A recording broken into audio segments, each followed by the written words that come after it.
Star Trek's Romulan neutral zone defines the space between the United Federation of Planets and the Romulan Star Empire.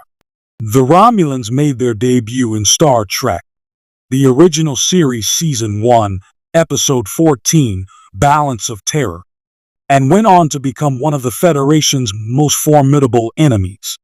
An offshoot of the Vulcans, the Romulans rejected Surak's teachings of logic in favor of embracing their strong emotions.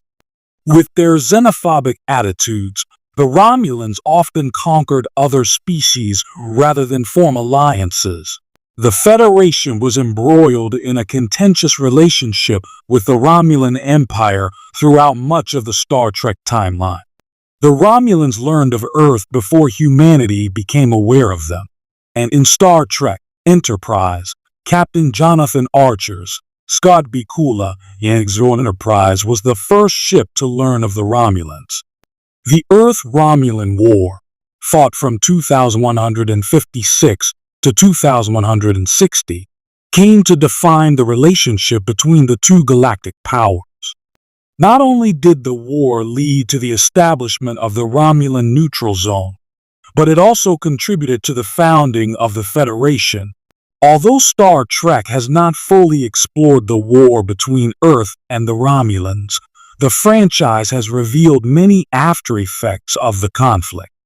After the Battle of Sharon, the final decisive battle of the war, the Romulans negotiated a treaty with Earth that led to the creation of the neutral zone. According to the treaty, if any Romulan or Federation ships entered the neutral zone, it would be considered an act of war. The first mention of the Romulan neutral zone came in Star Trek, the original series' Balance of Terror, when the Starship Enterprise pursued a Romulan ship that had destroyed several Earth outposts along the neutral zone.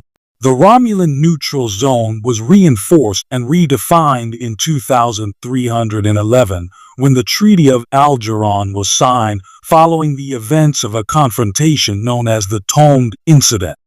This treaty also banned the Federation from developing or using any kind of cloaking device on their starships.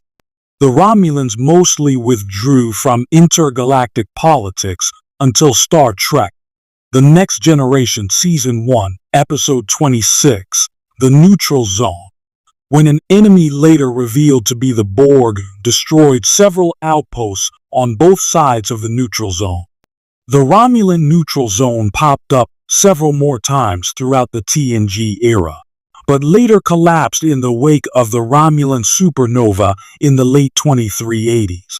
The Klingon Empire became allies of the Federation by the time of Star Trek, The Next Generation, but they were enemies throughout Star Trek, the original series, and most of its subsequent films.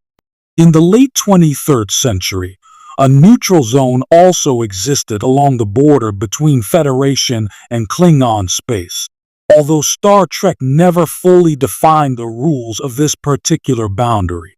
In Star Trek VI, The Undiscovered Country, Klingon Chancellor Gorkin, David Warner, proposed dismantling space stations and starbases along the Klingon/Federation border, effectively abolishing the neutral zone. The Klingon neutral zone was also mentioned in J.J. Abrams' Star Trek films, which take place in the 23rd century of the alternate Kelvin universe. In Star Trek Into Darkness, Captain James T. Kirk Chris Pine and the USS Enterprise try to navigate around the neutral zone to avoid provoking the Klingons. Later, the USS Vengeance chases the Enterprise into the neutral zone as Admiral Alexander Marcus, Peter Weller, tries to cover up his involvement in a plot to incite war with the Klingons.